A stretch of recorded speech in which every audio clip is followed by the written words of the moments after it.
Dan Illman, Mike Beer, race number 11 at the Fairgrounds on Saturday. Very important Kentucky Oaks prep. Heck, it's a win and you're in for the Kentucky Oaks. 100 Kentucky Oaks points to the winner of the Grade 2 Fairgrounds Oaks. $400,000 is the purse. These 3-year-old fillies go a mile and a 16th. Let's take a look at this field, and the champ is back. The number 1 Echo Zulu, unbeaten 2-year-old filly champion of 2021, makes her first start of the year for Steve Asmussen. She is the speed and the rail, and she's an omnifig from a buyer standpoint.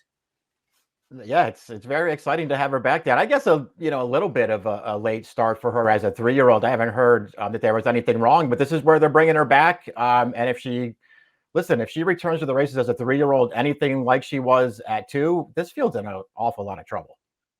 She figures to be fresh. She figures to show speed. Timeform US doesn't disagree with that assessment as we throw up the pace projector. Echo Zulu from the rail is going to go. Hidden Connection has shown some ability as a 2-year-old, but she was no match for Echo Zulu in the Breeders' Cup. She does have recency over Echo Zulu this time. She was on the pace in the Rachel Alexandra last time out before tiring late.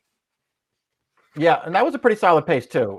She wound up, doing some chasing early, inherited the lead up the backstretch when her pace rival went wrong there, and then got a little tired at the end. But I guess, for a first start back off of that layoff since the Breeders' Cup, not a bad performance.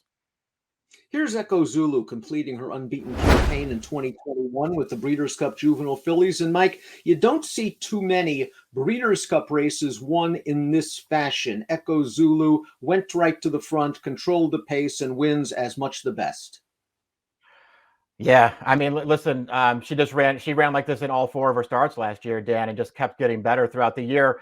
I suppose as time went on, those last couple of starts, the Frizette, but more so that Breeders' Cup that we just watched, the question was, she was so good early sprinting, would she be as good when they stretched her out? She was as good when they stretched her out. And both of those last 2 grade 1s, Dan, more than anything else, I like the way she finished those races off. It's not like she was desperate for the wire either time. Number 2 is Turner Loose, and she's a horse that has won over course and distance. She won her dirt debut in the Grade 2 Rachel Alexandra. She was a very solid turf horse last year, but maybe she's found her calling on dirt. She's tactical enough that she can stay close to Echo Zulu early. Another horse that has the recency advantage. Now she gets the acid test. Yeah, this will be a little bit of a tougher race. She did handle the dirt very well last time. Managed to keep, what was a solid pace within range, and just, stayed on very gamely through the stretch to get up. Obviously, she has to run even better than that against Echo Zulu, it seems like. But listen, she showed she could handle dirt last time, and she's a factor right back.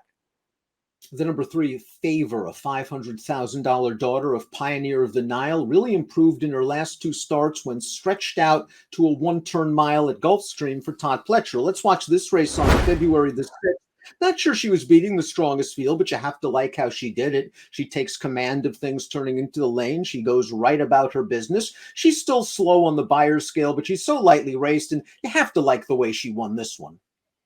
Yeah, I did like this performance. Her maiden win, the first time they stretched her out to a mile. I mean, she also won that race easily. That wasn't, quite as impressive. I didn't think that. She got very drifty through the stretch of that race, and she also acted up in the gate beforehand. Last time, she did everything right, and she just galloped over that field. I know it wasn't a fast race. It makes me feel like she has some potential to go along with her pedigree. Both of her wins with Lasix, of course, Lasix off on Saturday. Berna Breezy was 3rd in the Silver Bullet Day at the Fairgrounds 2 starts back, maybe compromised by a lack of pace in that race. I thought she ran okay. She came back. She got a better setup when dropped into a non-winners of one other than, and she scored good confidence boosting victory for this daughter of Bernardini, who seems to be getting better with each start. Yeah, that's what I think. Her 2 wins out of her last 3 starts, I thought she ran really well in both of those races. Last time it set up pretty well for her. She also came with a big run. They had to fan her around about 6 wide into the stretch there to get clear, and she really finished in there. I like that performance, and we'll see if this turns out to be a race, Dan, where Echo Zulu is going to go to the lead in here. Maybe she gets a little tired off the layoff. This horse will be running late. Sequist, the number 5, grade 1 placed as a 2-year-old, but handled easily both times she faced Echo Zulu. One in the spin away at Saratoga, and of course in the Breeders' Cup Juvenile Fillies. Now, she was the beaten favorite by Berna Breezy in her seasonal debut. She is quite simply a 1-run closer dependent on pace. If this pace heats up, she can come with a kick. Yeah, she can. Listen, she didn't run as well as Berna Breezy last time, but this horse was off the layoff, so maybe that's enough of an excuse to maybe want to give her another chance here. Again, it's all about what kind of trip and pace she can catch here, and whether the big favorite's ready off the layoff. But this is another horse who will be running at the end. Hidden Connection earned figs in her first 2 lifetime starts. Then she was handled by Echo Zulu in the Breeders' Cup Juvenile Fillies. Not the greatest start for her in the Breeders' Cup, and then Echo Zulu got a big tactical advantage on her. You mentioned the fast-paced, solid pace in the Rachel Alexandra last time out. It was a good tightener, I think, for this performance. The problem is the trip you want in this race really chasing Echo Zulu from the start? No, it's not. And that's the trip she pulled at the Breeders' Cup after she stumbled a little bit at the start there, and she just really couldn't deal with it. She looked really good winning her first 2 career starts. I got to admit that I wasn't really sold on her after those first 2 starts.